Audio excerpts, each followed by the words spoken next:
Welcome students to AIB Education and Study with Anas sir. Today I will be starting class 12 business study chapter number 11 marketing। और जैसा कि आपको पता है कि लास्ट क्लासेस के अंदर हमने इस चैप्टर को स्टार्ट भी कर दिया था और बहुत सारे इंपॉर्टेंट टॉपिक्स भी कवर कर लिए। आज की क्लास के अंदर हम एक न्यू कॉन्सेप्ट को स्टार्ट करने वाले हैं जिसका नाम है मार्केटिंग मिक्स। तो बेसिकली अगर आप इसको बुक में देखोगे तो बुक के अंदर ये 11.2 का पार्ट है, तो 11.2 के इस पार्ट को हम स्टार्ट करने वाले हैं आज की क्लास के अंदर, जिसका नाम है मार्केटिंग मिक्स। तो आखिर समझेंगे कि आखिर इस नाम का मतलब क्या है, इसका कॉन्सेप्ट क्या है, डेफिनेशन क्या है, मीनिंग क्या है, क्या क्या इसके एलिमेंट्स है, तो सभी चीज़ों को हम पढ़ने वाले हैं। स्टार्ट करते हैं अपनी क्लास को, इन सभी चीज़ों को समझते हैं काफ़ी brief, easy and short explanation के साथ। स्टार्ट करते हैं अपनी क्लास को और समझते हैं इस इंटरेस्टिंग टॉपिक को। तो पहले हम इसका कॉन्सेप्ट को जानते हैं। The process of marketing involves creating a market offering to satisfy the needs and wants of the present and potential buyer. यानी कि अभी हमने समझा कि बेसिकली अपने चैप्टर के अंदर हमने समझा कि भाई मार्केट आखिर है क्या। तो मार्केट एक ऐसी जगह है जहां पर हमारे बेसिकली जो पीपल्स हैं उनकी नीड्स, उनकी वांट्स, उनकी सेटिस्फैक्शन सेटिस्फाइड हो पाए, तो उसी को ही मार्केट बोला जाता है। अब मार्केट के भी कई व्यू देखे थे हमने, मॉडर्न व्यू देखा था, ऑर्डिनरी व्यू देखा था, सभी चीजें हम पढ़कर आ चुके हैं। तो ये हमें थोड़ा अलग सा कॉन्सेप्ट मिला है मार्केटिंग मिक्स। तो इसका मतलब क्या है, यानी कि जो हमने देखा कि आगे उनको सेटिस्फाइड किया जाए किस तरीके से कर सकते हैं, क्वालिटी बेस पर, क्वांटिटी बेस पर, प्राइस बेस पर, किस भी बेस पर, तो जो हमारी ओवरऑल मार्केट होती है वो किस तरीके से काम करे, यानी कि पैकेजिंग पे ध्यान दे, ब्रांडिंग पे ध्यान दे, नेम पर ध्यान दे, बहुत सब चीजें होती हैं। मगर इन सब चीजों को एक large number of variable factors affect डालते हैं। जैसे कि क्या, variable affecting marketing offering, marketing decision, and these can broadly divide into two groups. यानी कि जितने भी हमारे जो वर्क्स हैं ये मार्केटिंग ऑफरिंग के और मार्केट को मतलब अपने लोगों को सेटिस्फाइड करने के जितने भी काम है, उन सभी को एक वेरिएबल्स यानी कुछ फैक्टर्स जो हैं वो इफेक्ट डालते हैं। उनको हमने दो कैटेगरी के अंदर डिवाइड कर दिया। पहला आता है कंट्रोलेबल, जो कि हमारे हाथ में, और दूसरा आता है नॉन कंट्रोलेबल, जो कि हम उसमें कुछ भी नहीं कर सकते। अगर वो हैं चीजें तो हमें उसके अंदर अपना गुजारा करना पड़ेगा, दैट इज नॉन कंट्रोलेबल। तो अब इन दोनों को ही समझते हैं हम कि आखिर कंट्रोलेबल क्या है, नॉन कंट्रोलेबल क्या है, क्या क्या चीजें इनके अंदर आती हैं। जानते हैं अपने कंट्रोलेबल फैक्टर्स को या नॉन कंट्रोलेबल फैक्टर्स को। देखिए कंट्रोलेबल फैक्टर्स क्या होते हैं, the refer to those factor which can be influenced by at the level of the firm. ये वो फैक्टर होते हैं जिसके अंदर हमारी जो फर्म होती है वो इन्फ्लुएंस हो जाती है, यानी कि वो अपना मतलब बेसिकली अपने जो कार्य हैं वो अपनी मर्जी से कर सकती है। अब थोड़ा समझते हैं एग्जांपल के जरिए। पहला आता है प्रोडक्ट। देखो प्रोडक्ट का मतलब क्या है, कोई किसी फर्म के ऊपर ये दबाव तो नहीं डाल रहा कि आप प्रोडक्ट बेहतरीन से बेहतरीन निकालो, उसकी क्वालिटी बेहतरीन से बेहतरीन होनी चाहिए, ऐसा कोई दबाव नहीं दे सकता। तो प्रोडक्ट का मतलब क्या है कि हमारी जो फर्म है वो कितनी क्वालिटी में उसको प्रोड्यूस कर रही है, कितनी क्वांटिटी में उसको प्रोड्यूस कर रही है, कहाँ प्रोड्यूस कर रही है, ये उसकी मर्जी है। तो प्रोडक्ट का मतलब बेसिकली वो है कि ऐसी चीजें बनाना जो कि बायर खरीद सके। अगर आपने हायर क्वालिटी की चीजें बना दी तो उसका प्राइस भी हायर होगा, जो कि हमारी मार्केट को सुइटेबल भी नहीं होगा, क्योंकि मार्केट के अंदर सभी लोगों की तरह लोग आते हैं, हाई इनकम ग्रुप भी आते हैं और लो इनकम ग्रुप्स भी आते हैं, मेल भी आते हैं, फीमेल भी आते हैं, इनफेंट भी आते हैं, सभी चीजें हमने पढ़कर आए हैं। तो प्रोडक्ट के बारे में समझ गए हम। अब आते हैं प्राइस के ऊपर। अब देखिए प्राइस का मतलब क्या है, जैसे मान लीजिए आपने कोई भी सर्विस दे रहे हो आप, या आप अपना खुद का कोई प्रोडक्ट बना रहे हो, तो आप अपने प्राइस को कुछ भी रखो मार्केट के अंदर, कोई आपको दबाव थोड़ी देगा कि आपने ये प्राइस कम क्यों रखा। आज आप देखिए जो बड़ी बड़ी जो कंपनीज हैं, जैसे जोमेटो ले लीजिए, कोई अदर कंपनीज ले लीजिए, पहले इनकी प्राइसेस जो थे वो काफ़ी सस्ते थे। पहले इनकी चीज़ें काफ़ी ज़्यादा सस्ती हुआ करती थी, यानी कि ना प्लेटफॉर्म फीस थी, ना डिलीवरी फीस थी, ना कोई और फीस थी, और जो प्रोडक्ट्स भी थे वो भी काफ़ी सस्ता आ जाया करते थे। वो इसीलिए ताकि कंज्यूमर जो कस्टमर्स हमारे वो अटैच्ड हों। अब जब वो अटैच्ड होंगे, उन्हें उनकी आदत पड़ेगी, जब उन्हें उनकी आदत पड़ेगी तो बेसिकली अब वो आगे चलकर अपने प्राइस हाई कर सकते हैं, क्योंकि अब उनके कंज्यूमर, उनके कस्टमर्स उनसे जुड़ चुके हैं। तो यहाँ पर आप कुछ भी प्राइस रखो अपनी बनाई हुई सर्विस का, अपने प्रोडक्ट्स का, कोई आपको कुछ नहीं कह सकता, इसी तो आपकी मर्जी है। अब बात कर रहे हैं हम प्लेस की। देखिए सबसे पहले हमारी ये चीज़ है कि मान लीजिए अगर मैं कहीं पर अपना दूसरी ब्रांच खोलना चाहूँ, अगर मैं अपने इंस्टीट्यूट की दूसरी ब्रांच खोलना चाहूँ और वहाँ पर उस चीज़ की कमी हो, या फिर हो भी कोई इंस्टीट्यूट तो वो इतने उस लेवल का ना पढ़ाता हो, या फिर उस लेवल की चीज़ें ना हो, तो बेसिकली कोई मुझे मना थोड़ी करेगा वहाँ खोलने के लिए। यानी कि हम प्लेस के ऊपर भी क्या है, फ्रीडम है, हमें हमारे पास पूरी आज़ादी है कि हम कहीं भी कुछ भी खोल सकते हैं जो कि लीगल हो। अब आ जाइए प्रमोशन पे।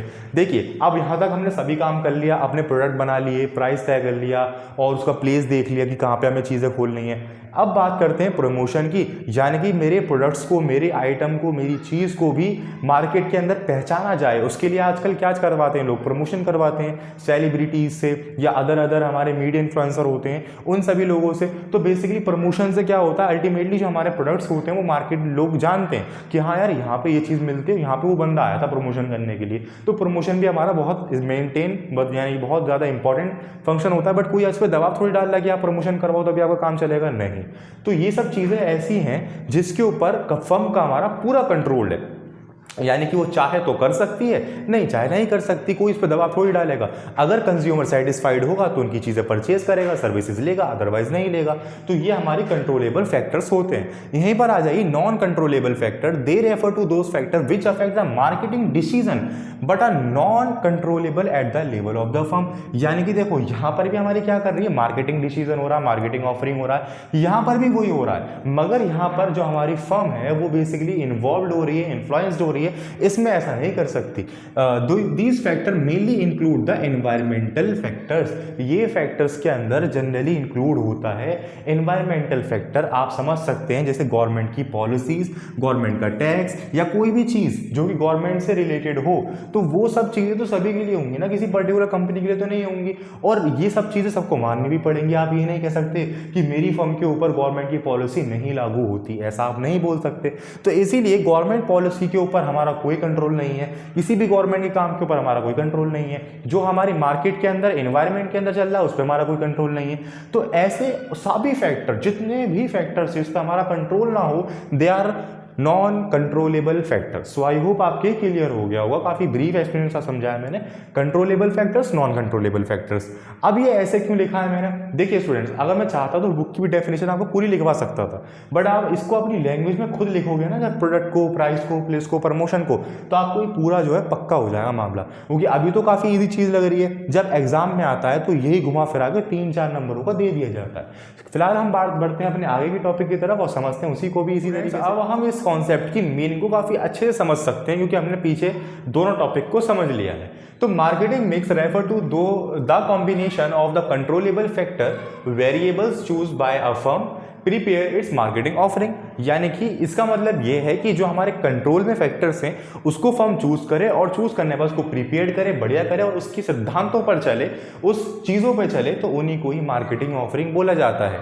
ठीक है, डेफिनेशन आप क्या लिख सकते हैं, डेफिनेशन दो हमारे बेसिकली साइंटिस्ट की गिवन है, दोनों ही बेहतरीन है। तो बट मैंने एक की सही लगी तो मैंने एक ही लिख ली। The firm task is to find is the best setting for marketing decision variable this setting constitution is marketing mix. और इसकी जगह आप ये भी लिख सकते हैं कि marketing mix is the set of policies prepared on the base of decision with regard to different marketing decisions या different marketing activities। ठीक है, तो ये था हमारा ओवरऑल टॉपिक। अब हम थोड़ा सा समझते हैं एलिमेंट्स ऑफ मार्केटिंग के बारे में कि आखिर वो क्या। हम बात करते हैं अपने एलिमेंट्स ऑफ मार्केटिंग मिक्स। तो यदि आप देखो तो मार्केटिंग की कॉन्सेप्ट या फिर मार्केटिंग का डिसीजन हम किसके बेस पर लेते हैं, जनरली 4 चीजें होती हैं हमारे पास। पहला आता है product, price, place, physical distribution या फिर प्रमोशन। तो इन 4 चीजों के ऊपर हम मार्केट का ओवरऑल डिसीजन लेते हैं। इसी तरीके से these variables are called elements of marketing mix. The same is popularly known 4 P's of marketing. यानी जिस तरीके से मार्केटिंग डिसीजन के लिए ये 4 वेरिएबल सबसे मस्ट माने जाते हैं, इसी तरीके से मार्केटिंग मिक्स के लिए एक समझ लीजिए लक़ब दिया गया है, कोई नाम दिया गया है जिसका नाम है 4 P's। 4 P's यानी कि इसके थ्रू हमारा मार्केटिंग मिक्स का कॉन्सेप्ट है या फिर ये कुछ वेरिएबल्स हैं। पहले P का मतलब होता है प्रोडक्ट, ठीक है, second P price, third P place और फोर्थ P आता है हमारे पास प्रमोशन। तो बेसिकली ये 4 P हमारे इस तरीके से डिवाइड है, हर एक P की अपनी अपनी कैटेगरी है। और आप ये मत समझिए कि इस P के माध्यम मतलब प्रोडक्ट है तो प्रोडक्ट के बारे में समझेंगे कि कैसा प्रोडक्ट होना चाहिए, क्वांटिटी, क्वालिटी, ऐसा नहीं है। इसके अंदर बहुत सारी चीज़ें खुल गई हैं कि क्या क्या चीज़ होती है, और प्रोडक्ट की लेबलिंग, डिज़ाइनिंग, मार्केटिंग, पैकेजिंग, तो सभी चीज़ों को हम एक विस्तार में पढ़ने वाले हैं। इसका एक अलग टॉपिक है, इसका अलग, तब जाके आपका ये चैप्टर फिनिश हो जाएगा। तो इन सभी चीज़ों को हम कवर करेंगे नेक्स्ट क्लास के अंदर काफ़ी ब्रीफ एक्सप्लेनेशन के साथ। सो आई होप आपके आज की क्लास के अंदर कोई डाउट नहीं बचा होगा, बट फिर भी अगर आपको किसी भी कॉन्सेप्ट में, किसी भी डेफिनेशन में या किसी किसी भी वीडियो के पार्ट में कोई भी डाउट हो तो आप मुझे इजीली कमेंट बॉक्स के अंदर बता ही सकते हैं। अदरवाइज अगर आपको कोई क्वेश्चन पूछना हो नोट्स से रिलेटेड या किसी भी डेफिनेशन से रिलेटेड तो आप मुझसे इंस्टाग्राम पर भी मैसेज कर सकते हैं। मिलते हैं नेक्स्ट क्लास के अंदर और कवर करेंगे अपने नेक्स्ट टॉपिक्स को और समझेंगे काफी easy, brief and short explanation के साथ। Thank you.